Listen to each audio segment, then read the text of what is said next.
School's out for summer. Okay. Hello, my little mushrooms, and welcome back to another video. Today, as you can tell by my wonderful attire, we are going back in time to the school days. In particular, 2004, when I was in Year 4. And we are going to be reading my old stories, poetry, and random ramblings of an 8-year-old. And I am also here. You are here, Matthew, and you are going to be my resident teacher for the day. This is what the student would look like. That's me as a little 8-year-old, and I'm going to give you some stories, and I just want you to just tell me what you think about them. Give me a little grade if you want. I'll give you like A-level grading. I'm going to start very simple for the first one. This one is simply titled Laura. Laura has long brown hair, tied up in bunches. She has blue eyes and is always sad. She doesn't like school and she has no friends. Is that it? That's it. That story? Yeah. Who's Laura? So here's the thing. I've had a chat with my friends from home about this because my best friend's sister is called Laura. But for a start, she has a lot of friends. She's a very happy person and she has red hair. This is Laura, for context. I was great at art. She looks very happy for someone with no friends. I'm going to say, for descriptive merit, I'm going to give it a C. Oh, that's a pass. I'll have that. Yeah, thank you. Charlie, who is Laura's friend, right? Context for this, I was in set 1 for my literacy classes, so these should be good. Doesn't mean they are. Just pausing for a second. Yes. Are those Sonic the Hedgehog stickers? Yeah, so the front of my homework book, this one was the first term of the year. So I've got the 4 Hogwarts houses, a little smiley licking his lips.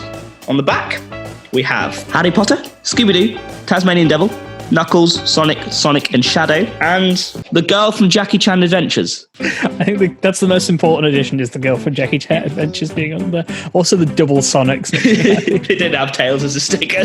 So this one was from Monday the 22nd of November 2004. It has no title. It was playtime in Appleton Private School, and all the children were having fun, except one, Weeping Wendy. It was the 10th time today she got hurt. When she was skipping, she tripped and cut her knee. Loyal Lucy went and told Mrs. Tracy what had happened. How many times? She sighed.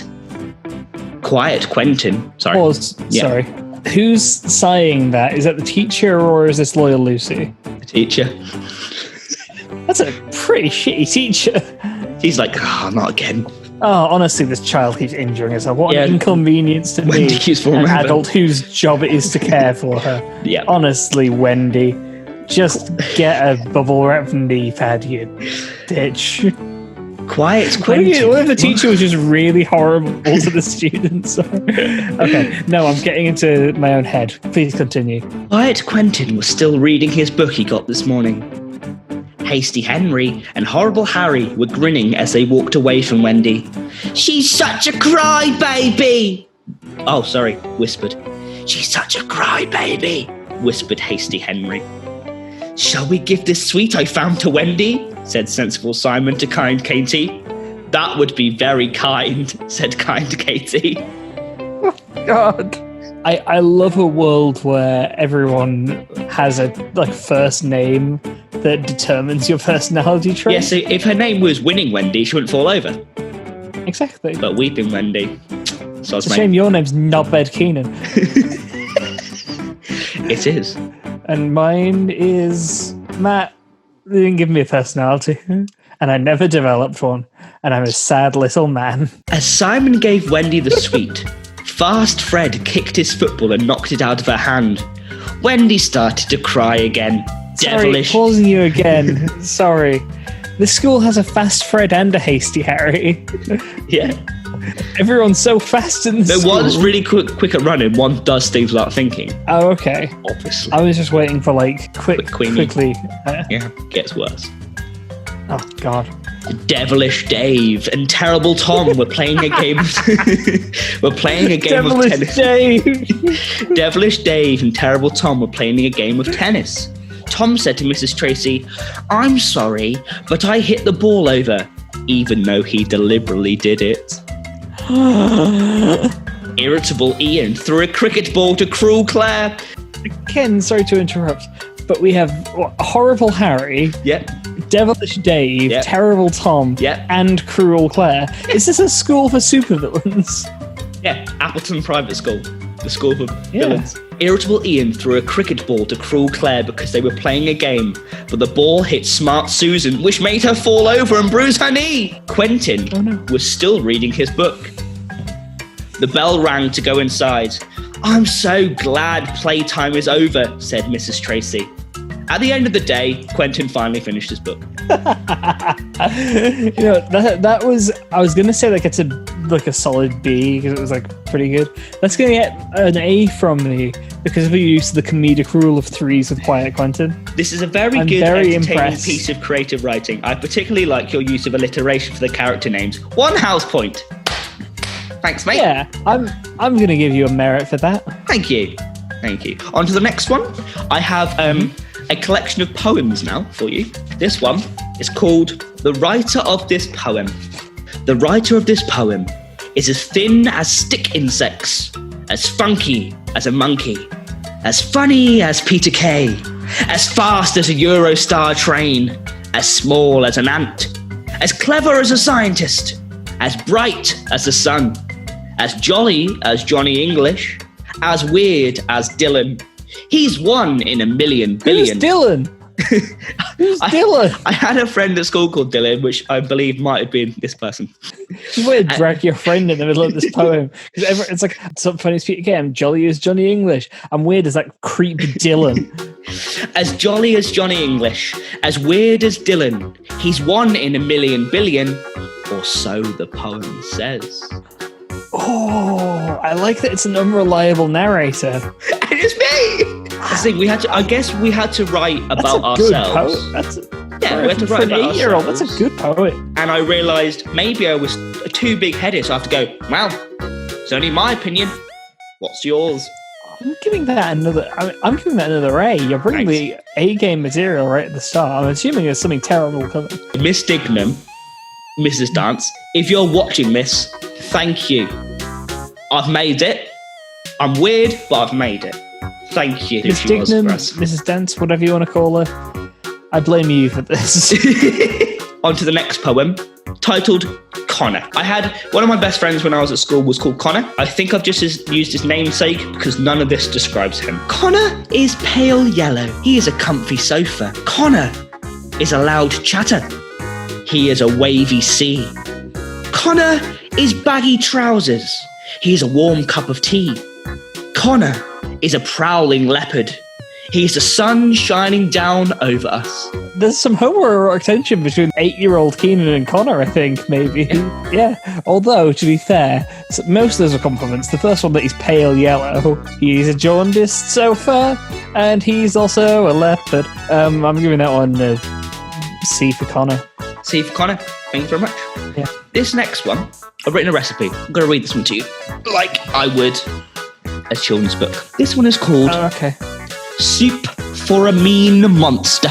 Okay. Ingredients: buckets of very slimy slugs, a washing line of smelly socks, 1 large bum plop, 3 kilos of snot, 2 oceans of earwax.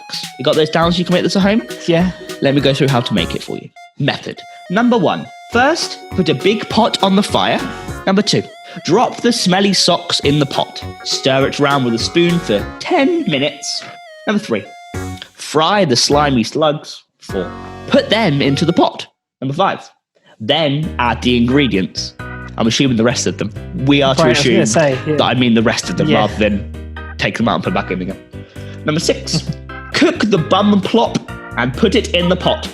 Number 7. That's a helpful instruction. Cook the bum plop. Yeah, cook the bum plop and put it in the pot. How are we cooking it? Is it a sous vide? Doesn't say, or for how long? And it just says number 7, give it to the plop monster. So I'm assuming we just give it to him in the pot. And this is the Plop Monster. The Plop Monster. There he is, with his bum plop stew. I'm gonna give it a D for the Plop Monster. The Plop Monster, yeah. The Plop Monster. Yeah. It was just kind of like, here's some gross things, and here's a Plop Monster, which, like, fair enough, that's all it was trying to be, but, like, it's a D. This recipe here may give context to some of the comments I get on this next piece of work. We move on to write a haiku poem. Okay. You want to count the syllables in your hands? Can you read them in the style, like, do you know the Jax Films haiku videos? Do the studios those two? Close enough. I can sort of do it. Sure, yeah. This first one. An alligator lurks its swamp to catch its prey. Finally, he snaps. Give that one a C. So we go back to the previous recipe and the themes. This one is titled Moose. Go on. We don't want to alert the Moose Police. Be very careful. This one is a wonderful homage. A moose is very... He's smelly when he does a poo. He whiffs as he walks. That's a U. That doesn't even qualify. Who was circled? We have spoken about this. I love the idea that your teacher is like sitting you down after class, and she's like, Keenan, we've spoken about this before. Please stop writing about poo. That's got nothing to do with a moose. I could have picked any animal with one. Any animal. I think I wrote it and I thought, what animal has one syllable? And I put moose. This is why you went to jail. This one I need to get closer for. I'm going to talk to you like this for this one, because this one makes you think.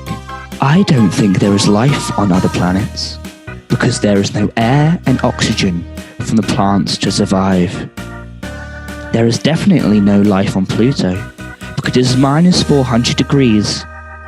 Scientists think there is, but there is no proof. Okay. Makes you think, doesn't it? This was very more of like a right-wing blog post. That's the thing. It was written on the 8th of February 2005.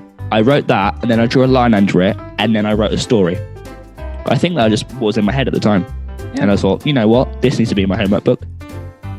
Hello, future Keenan here, watching back the stories that I was reading out. And it's come to my attention that I'm stupid. So I said about this thought about other planets was just something that was in my head at the time. But if we look at what was on here, the lesson before, I was writing about certain stars and skies and stuff like that. And at the bottom, if we can see here, it says, do you think there is life on other planets? So what I did is I answered the question that was asked of me. Is it as philosophical as you think? Back to the video. Want to give me a grade for that wonderful moon analogy? A D. It was just kind of you rambling about the space. Like I said, I wrote stories and poems and then just my thoughts. Thank you again for watching another installment of Liquid Eagle. We're not a TV show, but that'll do. Don't forget to like, comment and subscribe, all that good stuff. I'm gonna end this video like you would as an 8-year-old. Haha, you smell of poo and you look like you live in a zoo. Thank you. And I will end this video like I would as an 8-year-old. Bye. Thank you for watching. See you next time. See me after class. Yes.